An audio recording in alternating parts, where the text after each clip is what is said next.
Hello, everyone, and welcome to the second installment of the Life in Our Skin series. I want to just start out by thanking Beth, Dr. Jaxa,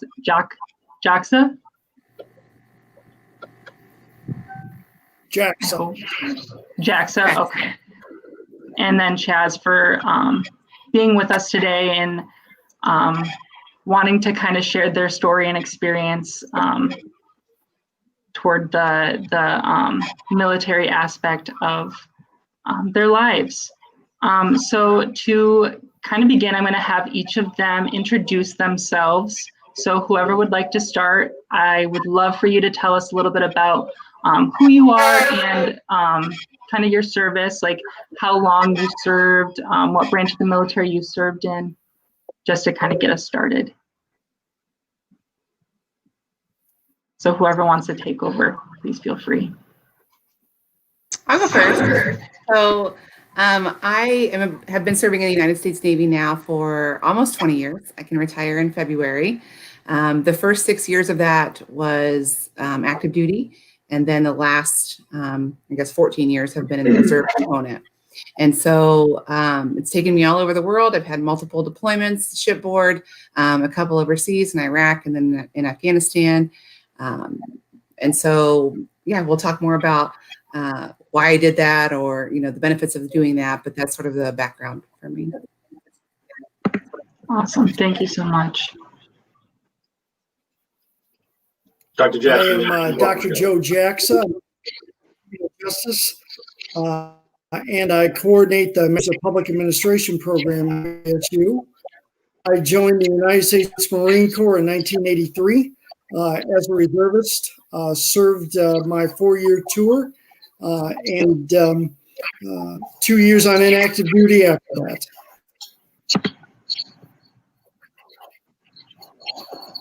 Okay, my name is Chaz Fowler. I am still currently an SVSU student, though I just graduated this past winter semester with my political science degree. I served in the United States Marine Corps from 2011 to 2015, so 4 years. I was active duty at that point. I am now in the U.S. Army as a reservist until I go to law school or wherever I am taken.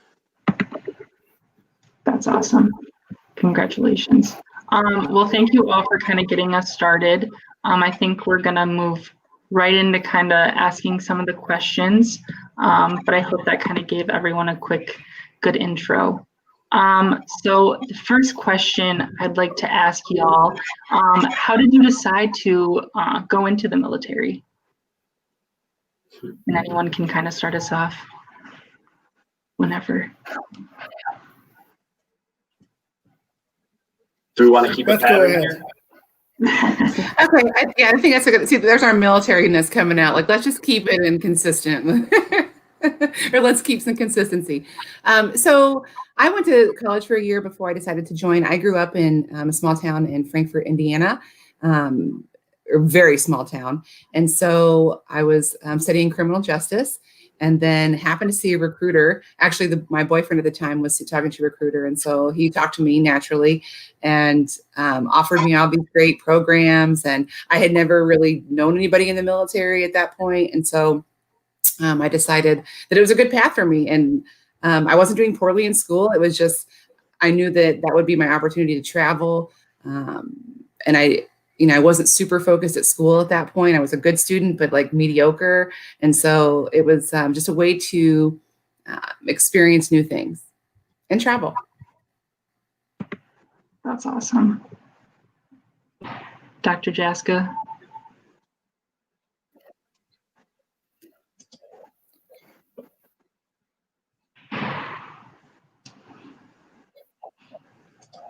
There we go. Sorry. No, dealing with new technology.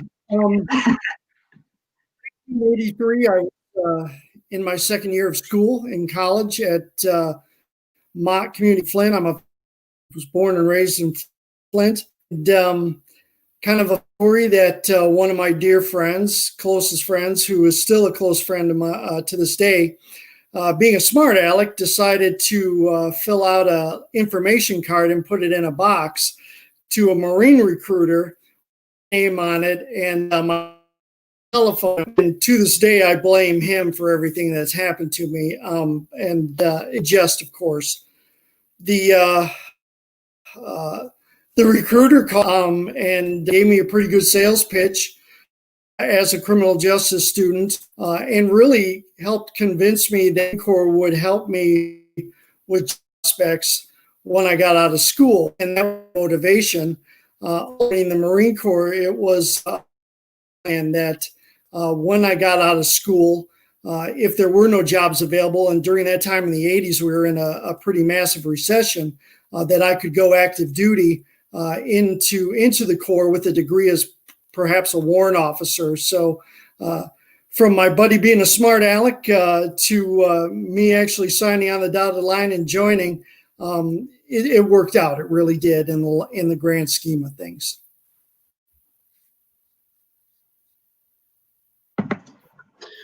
So my choice was really easy because I needed college money. I would say mediocre would probably be a good term for that. A's and B's, but I was a good student. I had a reasonably okay ACT, but just no financial aid on my behalf. And so I was like, well, I know I have to go to college. I don't really want to at this point in my life. What else can I do? I was looking, I'll be completely honest, I was looking for a way out. I was like, this school is going to end on May 5th, June 5th, whatever it is. And from there, I'm not quite sure where I'm going. And so I thought, well, military, I do have an interest in law enforcement. I've always, wanted to be a federal agent. I love the James Bond movies. So wrapped up in that as a kid could be. I thought, hey, I'll make a couple stops. The first place that I went to happened to be the Army, and I didn't get a good feel for the Army at that point, what was represented. So I thought maybe I should check another office. And so I walked into the Marine Corps office, and it happened to be a family friend. And that probably did the most because I felt comfortable in such an uncomfortable space. And that individual happened to have a particular job that I then actually got, which was very lucky for me. And so he kind of bridge that gap between how am I going to come out of high school and how am I going to get to the next level without this college funding. And it did just that. As I said, I graduated from SVSU, and that couldn't have happened if I didn't join the military. So I'm pretty happy with my choice. Awesome. Thank you all for sharing. I think a cool aspect is that you all kind of had very different experiences kind of getting into the military field, but it brought you all to this a similar place. So moving on, now having experienced the military side of things, how has serving in the military changed your overall perspective on the military in general, if at all? Were there any stereotypes or expectations that you had that turned out to be false or not what you had thought? If I could get your perspective, that would be amazing. So to talk about, sort of to address the stereotype question, I think that there's a lot of stereotypes that exist now about maybe it being someone's only way out, or that it used to be they joined because they were in trouble or they weren't financially ready, and that this is sort of their last resort. And I would say that the people that I'm serving with and have served with are really some outstanding people. I mean, they have amazing civilian careers, very smart, physically fit, no sort of, criminal backgrounds. And those seem like, things that people just do naturally, but that's not the case. And so I'm really proud of the service of our SVSU students because it really shows that they are really best of the best. And so not only for our entire SVSU students, but especially for our military students. So I think that stereotype is sort of what I was thinking about. That's because I didn't really know anybody that was in the military. And then obviously I thought that I broke that stereotype, but then to see it, through all of these years, for the last 20 years, is really sort of changed my mind about the people that I'm serving with and that are coming into the military.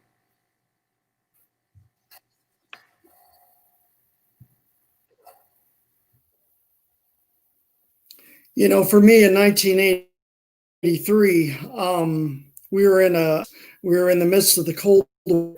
I was serving with some former Marines who were actually in Vietnam.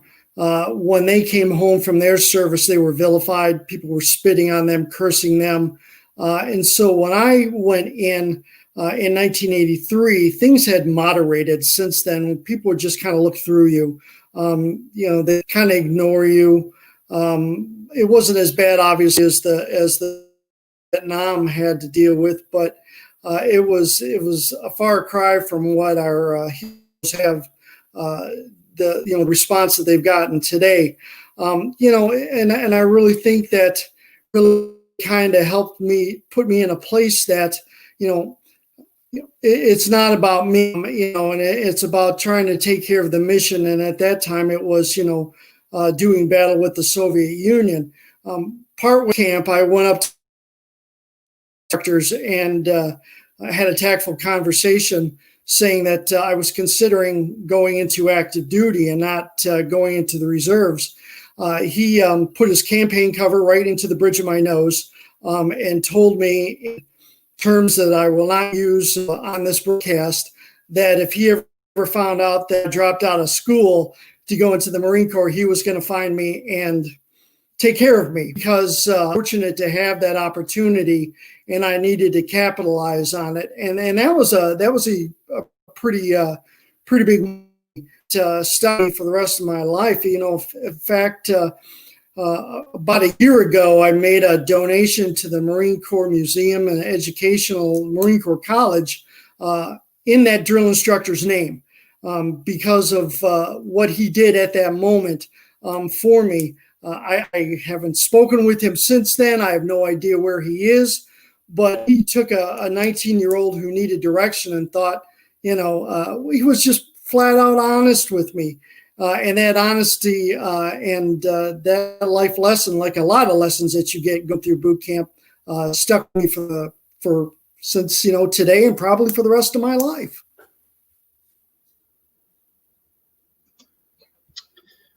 So I'm realizing now I really should have brought a pen and paper. Shame on me for not doing that. I've got to go third in line here, and there's so much content coming at me downrange pretty quickly. I just want to touch base on a couple things that have already been mentioned. First, Director Alford had mentioned the stereotyping with it being an only way out. My case especially, it was the best way out, and a lot of people, they term it as the only way out, and then the criminal background, or these are lower individuals of society that may not have the most to give, or they may be lackadaisical. That's just frankly not the case for my story and who I served with. I had a friend that is very dear to me. He's been my best friend for 21 years. He walked in that recruiting office right after me because I brought him in, and he was flat out told no. And that was because he had a tattoo that was a little too high on his neck, and it could be seen from the PT or physical training gear. So as non-selective as it is portrayed, that's just not the case. And so we do really get some key, just really well-off individuals. I have actually, throughout my history courses here at the university, I've learned things about the military that I didn't quite see or couldn't take a step back from in view from the outside until I got out. One of these points being that after the Cold War, once Ronald Reagan was president, the whole viewpoint of the military changed, and you saw applicants and people coming in that were not the scourge or the lesser individuals of society, but people that were motivated to not only serve their country, but they had other options. They thought this one was the best one for them. The second point I wanted to touch on, along with that Cold War era there, was Dr. Jaxa mentioning the vilification of the Vietnam War veterans. And that was a very real thing. And then you look at where I come from now, it would be hypocritical for me not to mention and acknowledge how well we are treated right now. And when I served, there were plenty of people that they thought it was very honorable. They thought it was just upright, virtuous. And of course, I appreciated that, and I felt the same way. But to come home, whether it be on leave for 3 days, or if guys were coming back from country and they felt that they had support here at home, that goes a long way. It's very meaningful. The last thing that I wanted to get to, now that I've remembered all those other things, my direct point here, the stereotype of things will be done for you, as though it's easier than college. I can't remember how many times I thought while I was in the military on active duty, why didn't you just go to college, Chaz? I would always remember, oh, that's right, I didn't have the money. But I always thought for what they're teaching you and the amount of responsibility you have, this is pretty outrageous for an 18, 19, 20-year-old kid to be having all of this thrust upon him.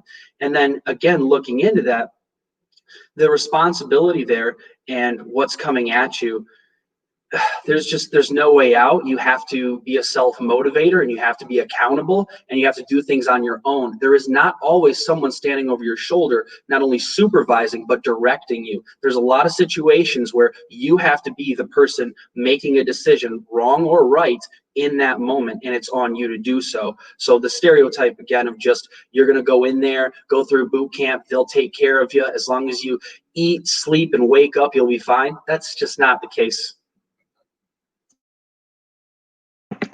I find that quite interesting because I myself do not know as much as I probably should about all that consists of the military and actually serving actively. So that I find that's awesome. I think that's, people probably don't give you all enough credit, or people that are currently serving enough credit for how much you endure and how much you're learning. So I appreciate you giving your perspectives and also informing me personally. Moving on, you kind of touched on this a little bit, but what is one thing you have gained from your military experience, and how do you use it in your everyday life? For me, it's sort of my communication style. I'm a direct communicator. I think I get that from the military, and it helps me organize my life. It helps me be open lines of communication in my own family structure. So yeah, I think that's probably primarily what I get from it. I mean, there's an array of things, but when it gets down to it, what's the main thing that I've taken from the military? And that's communication, organization, and executing things successfully. Executing is then completing things successfully. So then we'll talk later about things that you can't say because it might be the military civilian gap is large. And so, yeah, when I say execution of things, I mean completing them. You know, I got to echo Beth's sentiment. For me, it is completion of the task. Quite honestly, mind everything that I went through in the military, starting with boot camp and all the training, there isn't a task that I really cannot complete. And that's big, and that's the mental attitude. It's not an arrogance, but it's knowing that no matter what crosses my path, good, bad, or otherwise, that devil dog DNA that is in all Marines, that will come through, and we will get through that situation and make it happen. Yeah, and lastly, again, just a third echo, the self-motivation, that very direct personality and that mindset to overcome or adapt to any situation that's in front of you, that it can't be overstated how important that is, because I was not ready for college when I was coming out of high school. And having gone through the military, my ability to wake up each and every day and put forth what is most important to me and prioritize effectively allows me to have an easier time in life, but be more successful in all the initiatives that I take on in completing those tasks. Thank you. Great words of wisdom, honestly. I think those are all great attributes to have, especially effective communication and that overall dual motivation. You've also kind of touched on this, and I know you've both, Beth, all of you have talked about your kind of career paths, and I know all of you are working currently, and some of you from SVSU. So how did your military service shape your career path? If you could go into a little bit more detail, that would be awesome. So I didn't mention this at the beginning, but I'm the director for military student affairs at SVSU. My path, when I left active duty in 2007, I was coming right from Iraq, and I went right to school at a community college down the road. because I didn't know that SVSU existed. I wasn't from Michigan. So I ended up taking a job at their Veteran Services office, being sort of a work study student, the same role that Chaz is playing in our office. And then went on to grad school, or went on to SVSU into the communication department, got my communication degree, and a faculty member took interest in me, was interested in my military background. It was 2009 then. We didn't really have a military office. She suggested that I go to grad school, which was like super I didn't even think that was an option. So she helped me go through that process. I did that, and then was pulled out of during my grad program to serve in Afghanistan. I'm in a reserve component. And when I got back, I finished up grad school, and then the job at Delta, or I'm sorry, at the college, there I go, down the street in this role, sort of in my counterpart there, opened up. And then when the SVSU position opened up, I couldn't wait to apply because I wanted to be back with SVSU. I knew I felt so comfortable there. I'd been motivated there. People believed in you there. So it kind of came full circle for me. And then I got to hire students like Chaz and some really other great military students and help direct their career path. I think Thomas might be locked up. Are you guys locked up too?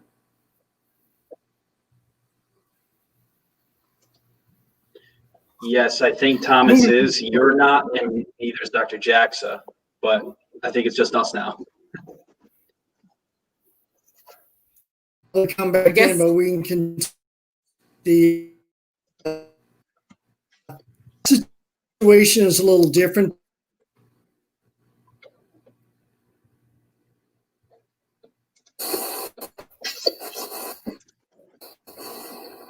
Dr. Jackson's breaking up too. Chaz, can you hear me?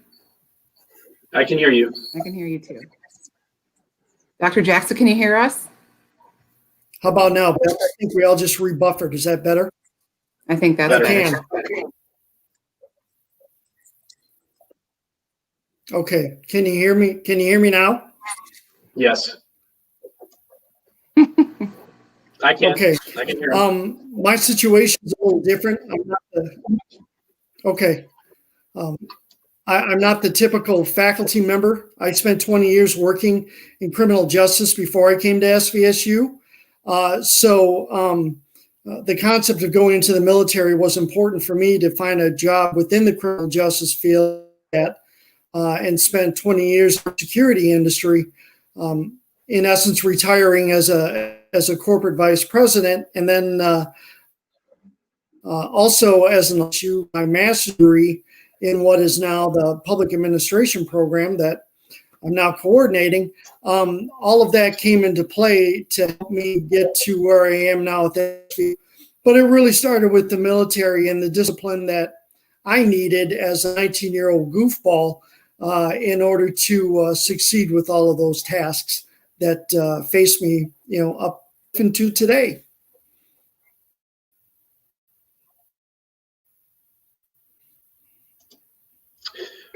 Well, for me, it's interesting because I started off wanting to be a federal agent. And once I had gotten into the service and I eventually got to the position that I was in, I served President Obama. I was aboard Camp David. So I was part of the presidential support group. And that program opened my eyes to things that were really up in the sky, above the clouds for me, from going to high school to the military. And I started to take interest in the politics, as well as Washington, D.C. and its storied history that it has itself. I started setting my sights a little bit higher. I started I don't want to say taking for granted that I would get a degree after college, or after the military, but I knew that that was my next step. And so I started thinking, what will I do with the degree? And then once I had arrived in college, there was a bump in the road there. And when I had met Director Alford, she helped me transition from Delta to SVSU. And she actually, in the office, I just can't understate what that office did for me, overstate, because there was an event called Cards on the Capitol. And I had gone there and I had seen the local politics and the state politics And I really had a renewed vigor and interest with completing the degree, not trying to go back to the military, trying to see if I can, make it to the end and then see what's available on the other side of it. And so long story short, politics is now my long-term career goal. I may become a federal agent. I have applied to agencies. I may pursue law school. I have taken the LSAT. However, long-term, politics was never on my radar, and it was the military that basically gave me the drive and then the belief in myself that I would have the intangibles and the tangibles that would allow me to get that far.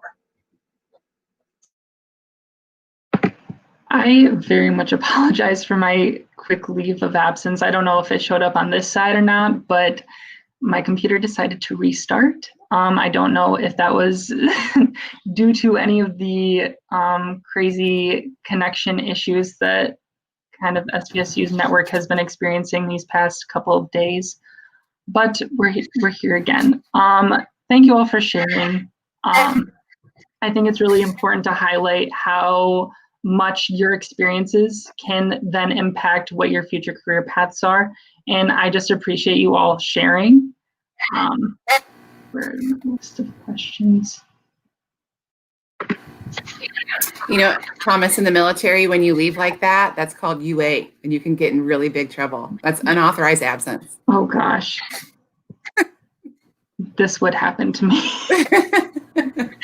Oh goodness. Actually, Beth, you did touch on something that I wanted to ask you about.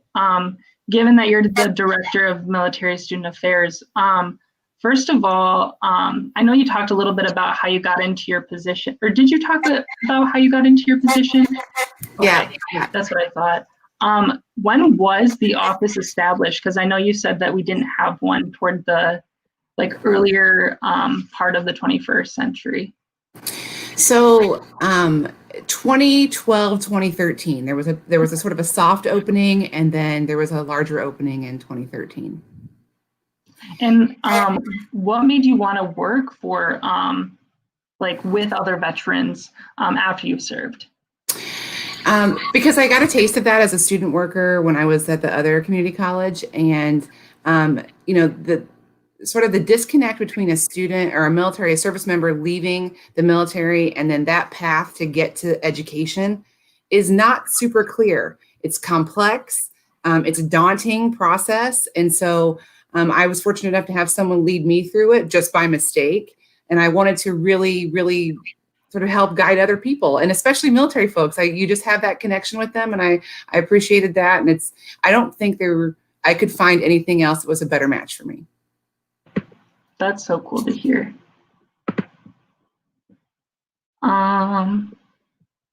Okay, so next question I have for y'all. What was the transition like between your military experience or your military service and civilian life? And do you have anything that you struggled to adjust with while making that transition? I think Chaz will have a lot to say about that. He's experienced it most recently. I sort of went from an active component into a reserve component, which is a whole different world in itself. But the transition is tough.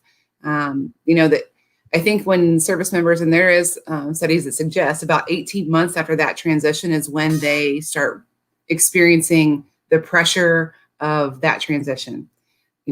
Understanding how insurance works, understanding how school works, understanding all these different things that they didn't learn in the military. So, you go through boot camp, it takes about 12 weeks, 8 weeks in some cases, to acclimate to that lifestyle. When you transition, and Chaz and I have had talked at length about this, but when you do that transition, it's a week.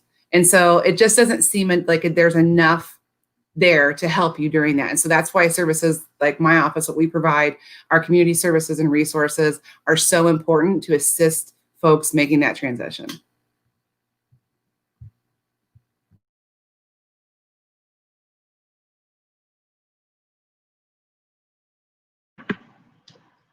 Dr. Jaxa, if you wanted to comment, or we can go right into Chaz. I know that he will have a lot to say, just like Beth had said.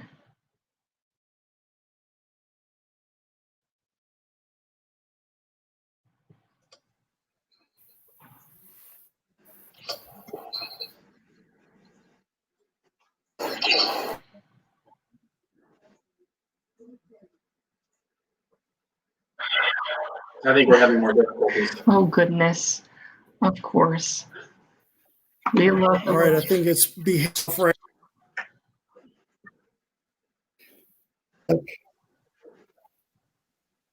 Are y'all able to hear him? Yeah. No. Okay. I can This hear. time of the evening, the internet is getting diluted because everybody's doing it. Yeah. So I don't know if you can hear me now. Yes. Yes. Okay. For me, when I was going through school, getting my undergrad, I was also a reservist at that time, and it was a little bit ridiculous because I would leave the residence hall and go to the station to report. And you're leaving on a Thursday or a Friday. People are going out to the bars. They're getting ready to go party and do things. And here I am packing my gear and go. And the one thing that the Marine Corps did not afford us any opportunity to transition. As soon as you hit that hatch at that center, you were on, and you had to click back into that Marine Corps mode. So a lot of times it was difficult for us to try to, reacclimate things down when you're going into the civilian atmosphere. We didn't have the great services that Beth and all of her great folks do now. There was nothing like that. So you were either flipping that switch on or flipping it off and trying to make that transition. And at that time, it wasn't always easy because, again, people were looking at short hair and what's my deal and what's with this guy, and just, treating me differently, especially being on a university campus. He stuck out like a sore thumb. What are you doing? Also still run into some of those attitudes with the professors and the employees who were very active in the protest for Vietnam and things of that nature. They were still around. So you'd get looks, and just something you had to just shake off and deal with because that's what part of the service was all about. It was always an interesting transition. Today, again, as Chaz was saying, people have a different attitude. People are thanking me for my service, and it was, a couple of decades ago. Believe me, back it was thanking me for anything. So things have changed for the better. We've all sacrificed, and we've all had to deal with differing attitudes during the timeline that we served or have served.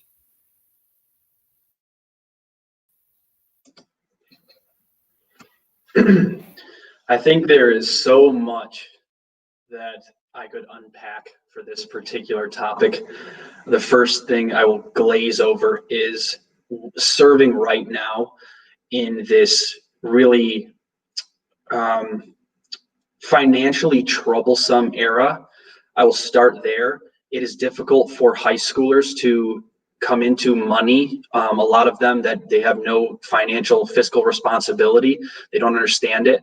And so a few mistakes you can correct. If it's been 4 or 5 years of those mistakes, that's very difficult. And when you make a transition and you come out of a steady environment that you've been doing that, and you try and transition to a no safety net, no guidance system, such as the civilian world, it can be catastrophic.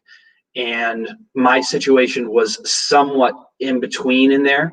I had served for 4 years. I had gained some rank. I was making good money. And without any thought of that, about staying in, retirement, etc., I was a young man going to go to college.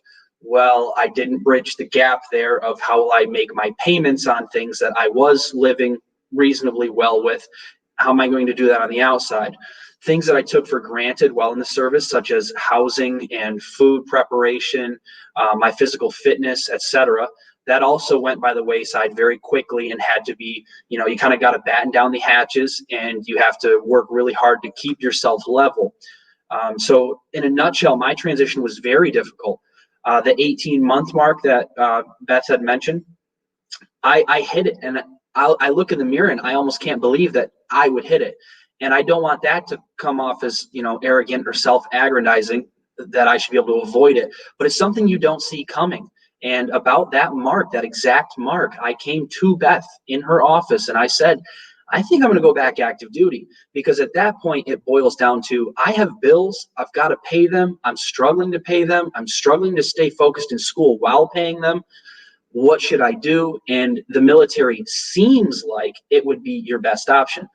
And I'm here to say that it may be for some, but definitely not all. So again, with the office and how crucial it is, my guesstimate, this is just very opinionated, I think that 50%, there'd be a swing, at least 50% veterans would not graduate or be successful at this college in particular if that office didn't exist. Because I hear the sentiments from my other colleagues, I hear it from other students, and they're thinking the same thing. And without someone like Beth or someone in that space that can kind of help guide or support even the community at that point, you're kind of breezing in the wind there. So again, the transition was really tough. Dr. Jackson mentioned the Marine Corps, and both of them mentioned getting out and going to the reserves. That's something that, as a military veteran coming off of active duty, it's very hard to think that's a good idea. And that's a very service particular point, because if you've served, you may be like, okay, I did it, I am done. Or you may be trying to wade in the water, but you're not sure if that's really what you want to do with your time commitment. Again, I said there's so much to unpack here. I don't want to take up too much time, but that would have been a great choice for me to try and reacclimate while having some stability. And so I learned very quickly, and sometimes those lessons come at you hard and fast. I caught plenty of them, and I'm just trying to pass on my knowledge in that office to the other veterans that I see, because the transition is tough. It really is. I could not even imagine. That juxtaposition and just environment itself, just uncanny. And I know both Beth and you, Chaz, have talked a lot about the Office of Military Affairs. Could you, either Beth or Chaz, kind of give an overview of what all the office looks to do and or provide for not only SVSU's campus, but for the veterans that kind of attend school here? So the office primarily, it has sort of two main functions. The first function is students that are using their GI Bill, so their funding that they earn for schooling after they've served. There's several different kinds of GI Bills, and it's our job to oversee the certification of those benefits. And so that's a lot to say, like, okay, what does that mean? Well, that means that about $1 million in tuition dollars come to SVSU because of the student veterans that attend there. And so we are the ones that do the certification of those benefits to make sure that the university is being paid, but also to make sure that the student veteran is being paid and that there's no lapses in those payments. And that's, of course, when we're talking to the student veterans, that's their big concern, right? When am I getting paid? And is it going to be on time? And so we have to make sure that that's done properly. The second role is making sure that the students are connected to the information, the resources that are on campus and in the community that are available to them, whether that has to do with filing a military claim, a disability claim, looking at maybe some vocational rehabilitation resources, bringing in the resources that they think they don't need, bringing them to them so that they don't have to actually go out and seek them, right? So they're not seeking these resources. We bring them to campus. It's a little different in this environment because of COVID restrictions. We've been able to, I'll use a Navy term here, we've been able to course correct a little bit, do that virtually, but that's really primarily the goal, making sure that they're getting paid on time, making sure that they have the resources that they need, and making sure that, and I take this sort of personally, that I'm advocating on behalf of the student veterans, because sometimes they come from an environment where you don't necessarily advocate for yourself, you advocate for a team, and we are a mission, and this is, we're about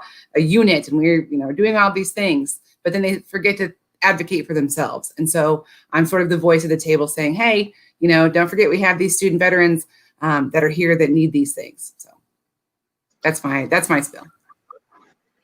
If I can add something that is really important to me, she's speaking on the office, basically the walls of it.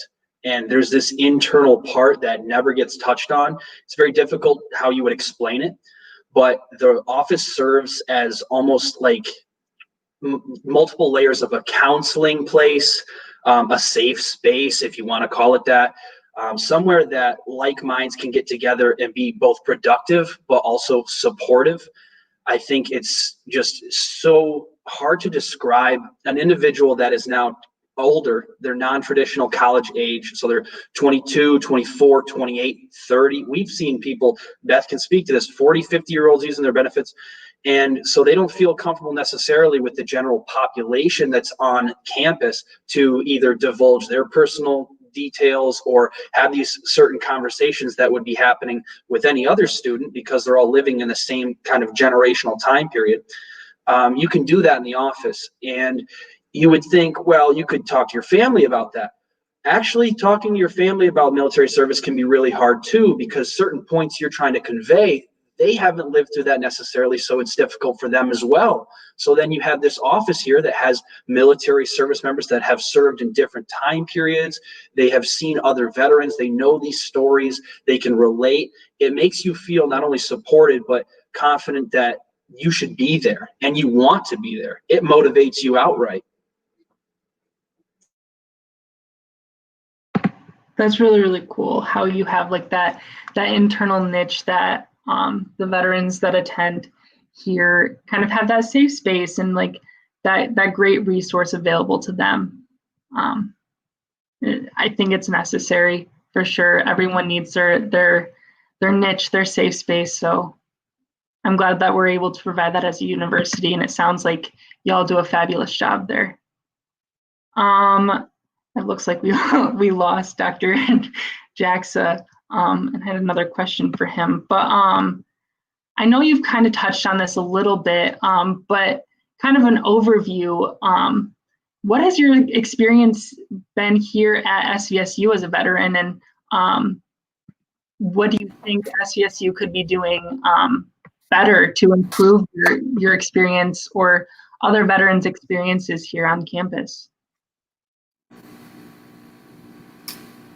So I'll say when I transitioned from active duty, that was in 2007, there wasn't an office. I remember going to an admissions event and asking about veterans benefits. And they asked me, well, like a student veteran, like you're coming back to school, like a school veteran or something. And so it just goes to show where we've gone. Like it went from that to this. And I will say that's not SVSU's fault. That's, institutions were going through that across the board because we had such an influx of folks returning, especially in that time frame, back to school, where the economy was changing. The military was changing, the GI Bill was changing. And so they had all these competing things to think about. So that was my experience. It wasn't super welcoming, that part. Really, the benefits part, just navigating my benefits was such a pain. But I always felt that, especially towards the end of graduation, I remember Mary Jo Brandon Moore was the dean of students. She put together a military panel in the Cardinal Military Association, at that time is what it was called, of students and faculty members that were military folks to talk about what we could do better or what SVSU could do better to support students. And so I graduated and left. But in those 2 years, before I came back to the SVSU, or I guess it had been quite some time since then, but in that amount of time, a whole office was stood up, all these benefits were allowed. And so it was there was quite a big change. So they've come a long way. As far as what we could do better, I'm always open to hear that. We just sent out a student survey 2 weeks ago about asking those same questions. So I'm always open to hearing what students need. My experience at SVSU as a veteran was wonderful. I had professors that, even if they didn't have any insight on what the military was like whatsoever, I still felt safe to share my opinions. Sometimes they were different. Sometimes they were the same. Sometimes I was surprising to the people hearing them. So I think that went a long way. I think just overall, it was just wonderful. I don't have anything negative to say. As far as something that could change, I think the funding for that military student affairs office, it just needs to just consistently be focused on and increased, because we have the people in the place. We have everything set up. The infrastructure is there. We just need to get those people the resources necessary to make this a broader scale operation. And to kind of boil that down, sift through that, Beth has done a great job throughout the years, because it's years now. This isn't just new. This isn't something that just sprung up, but these consistent endeavors to highlight veterans, highlight students, connect students to other students, have them have a place on campus, because we're not a sports team. We don't necessarily have a social group. We try to, but that's difficult. We're commuter students, a lot of us. Some are parents, some are older and just have different interests. So things don't come necessarily as easy for our group as it does others. We rarely, we have a small number that stay on campus, but most of them, as I said, were commuters. So I think the focus on the office needs to remain there. And then the final point with that is just transparency. I think that any moment that SVSU finds where they can make the veterans transparent to the rest of the community aboard campus, I think that goes a long way, because I still see, after having been there now 3 years and having a degree, I still run into students that have either never heard that there was a military student affairs office, or are shocked to hear how many veterans are on campus, or what their experiences were like. And this conversation we're having right now about stereotypes and how did it help your career path, etc. The military, we also have this very interesting issue where the office that Beth has is misinterpreted, not necessarily misrepresented, but misinterpreted as being a recruiting office, as though there's somewhere on campus that these kids should avoid. They should not go into that office because they don't know what they're going to find in there. They'd be shocked to find people that look like them, and they're going to class too. So again, the transparency, I think, is key. That's a really good. I just need to follow up with that really quick if I can, Thomas. Yeah. About the. Oh, we got Dr. Joe back. Hello.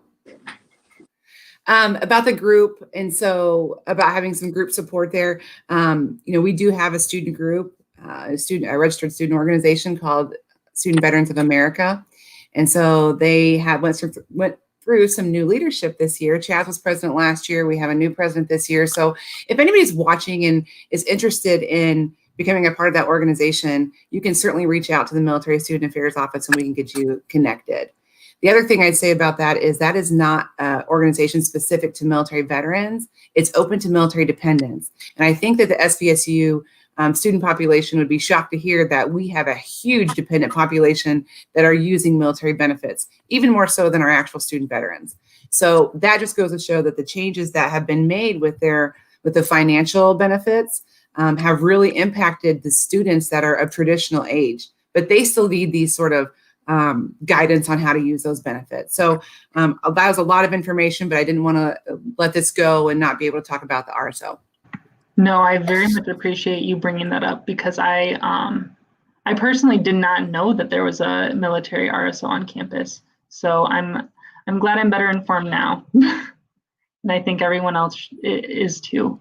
Dr. Jaxa, we just got done kind of touching on our kind of overview of our experience, or your experiences here at SVSU, and how they've been as a veteran, and kind of some things that SVSU could be doing better for the veteran population that does reside here on campus. So if you wanted to touch on that, just to kind of continue that conversation quickly, please go for it.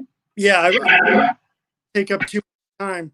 The one thing is to keep in mind that there are a number of faculty members who are veterans, and never hesitate to send the students to us, because we can help them bridge the gap, especially take the time with the academics. We understand their mindsets, their trains of thought, what they've been through. Beth and her office, they do phenomenal things, as I've said before. But when push comes to shove and students are struggling in the classroom, don't hesitate to get a hold of us, because we're always glad to help.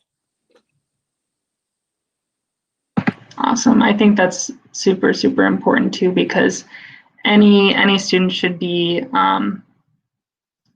comfortable going to any professor, and having professors kind of voicing that they're a comfortable environment and a comfortable person to come to is is really refreshing to hear. And actually, Dr. Jaxa, I had a question for you, kind of geared toward what you do and what you teach here on campus. So specifically, how did your time in the military shape your views on criminal justice? Because I know you're a criminal justice professor here. And do you draw on those experiences you've had in your classes as a professor? You know, I went into criminal justice in large part because of the Marine Corps. I mean, I needed something at 19 to put on a resume. The country was in a pretty serious recession, and I knew I needed every opportunity and everything I could for my resume to better myself. And again, the reason why I went to the Marine Corps really was to try to help me with job placement afterwards, and that, you know, that did happen. So drawing upon my experiences, not only in the military, but 20 years working in criminal justice, I think that's something that I can bring into the classroom, real talk, real speak, you know, to teach people the skill sets they need to think clearly, take care of the situations, the assignments, everything they need.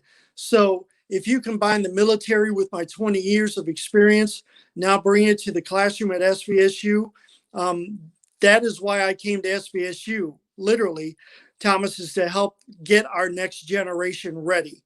That is why I left the private sector. That's why I left a corner office and decided to come to SVSU for the second half of my career. So anything I can do to help our students succeed and go out and conquer, as I said, even today in class, my job is to make you a rock star when you get out of here. So that's what we do. And that's my mission now with, you know, 38 years of experience behind me. That's so good to hear. I love how much passion you're exuding right now. I wish all professors here did exactly that. I know a lot of them do, but that's just awesome to hear. That wraps up a lot of the questions that I had prepared for y'all, but please, oh, and Indigo has some questions, or there's some questions pulling in from Facebook. If y'all would like to, I can give you. So Indigo Dudley asks, how can someone pay their respects to people they know in their military? I mean, I think it's important that however you do that, you do it in a genuine way, right? So that's, I think veterans know that, and that a simple thank you for your service is all that's needed. I mean, I think, you know, something that we haven't talked about is, and we all, because we're military folks, maybe take it for granted, but we all have a desire to serve. We all did. We served in a way, you know, we went to get college money, we went to travel, we went to do all these things, but there's lots of ways to do that. We have a desire to serve. And so when you have that, it becomes sort of a selfless thing. And so when people say thank you for your service, that's really all that's needed, but it's very subjective. That's all it's needed for me. Or it's not even really needed. Sometimes it's a little uncomfortable, but I appreciate, what it shows me is I appreciate the support that we have in our community or fellow citizens.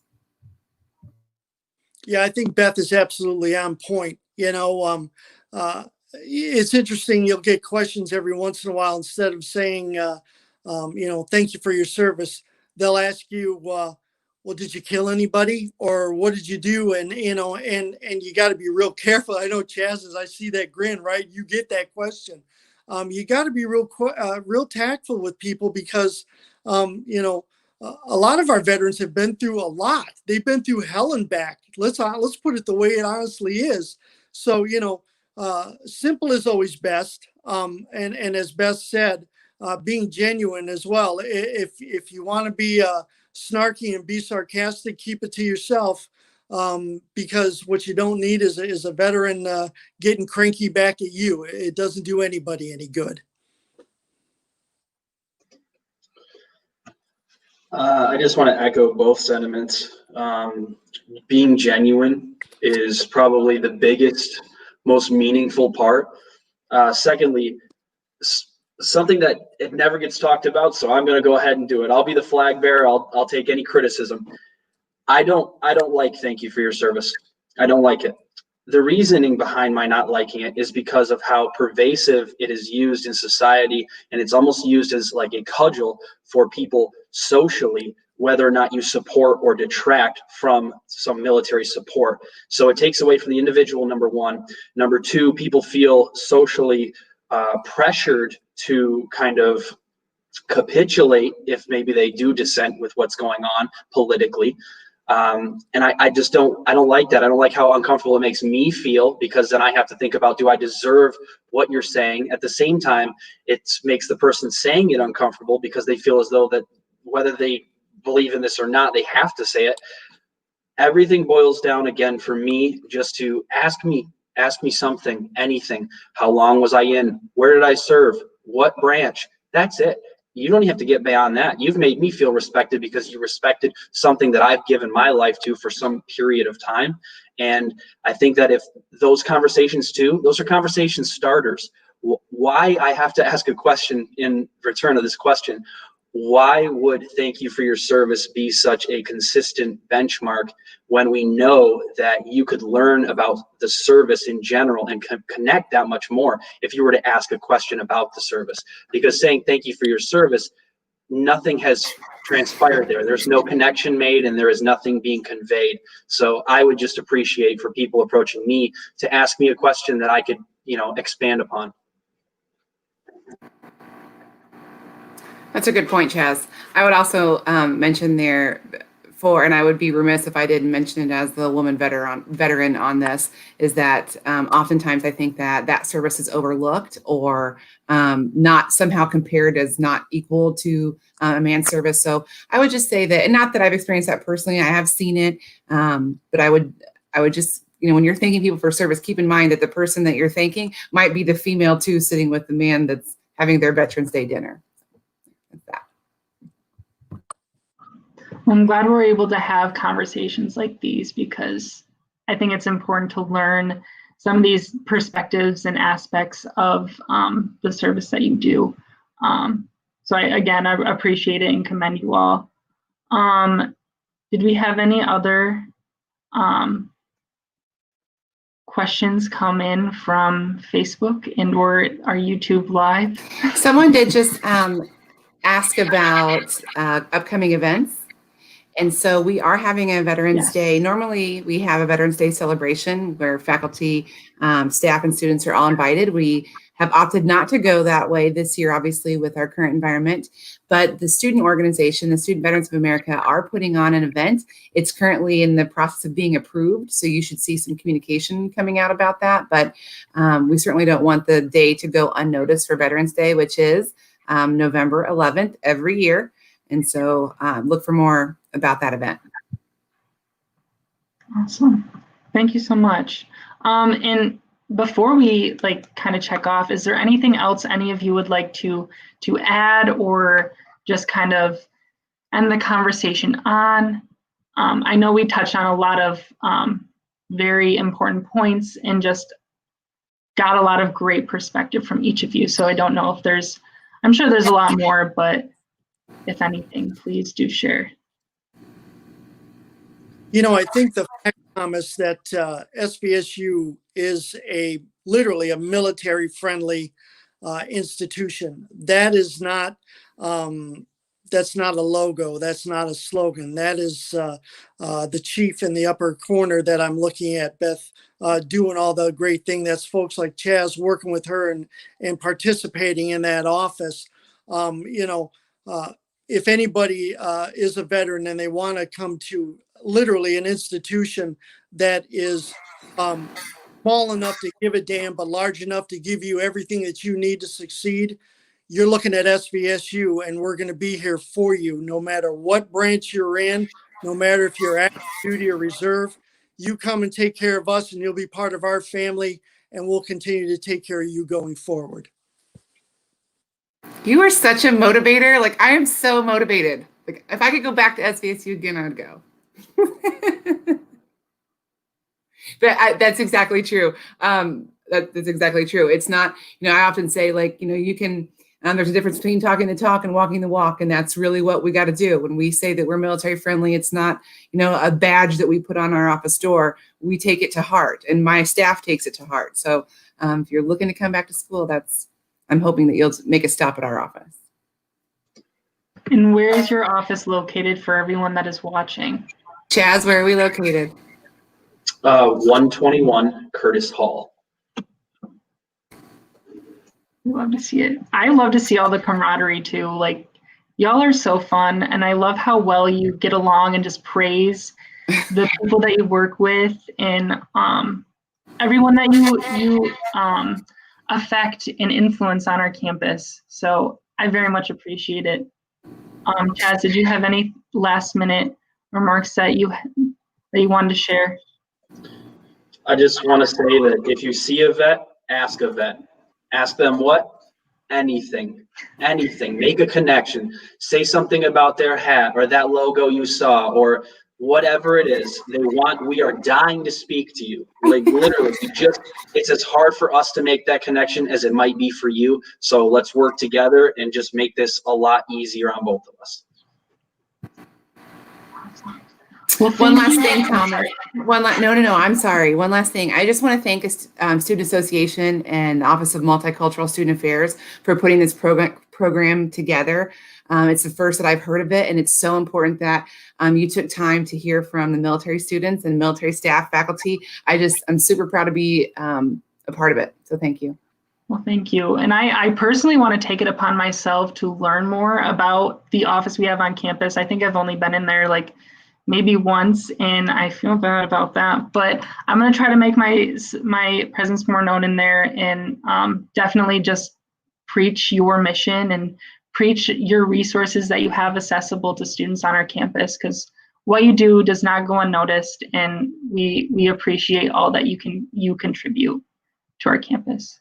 Well, I think that kind of wraps up everything. So for everyone watching, thank you for joining us. And thank you, Dr. Jaxa, Beth, and Chaz for joining me and kind of sharing your perspectives and stories on your military experiences and how it's affected your life and your future. So thank you all so much. Have a great rest of your night. Thank you all for tuning in once again.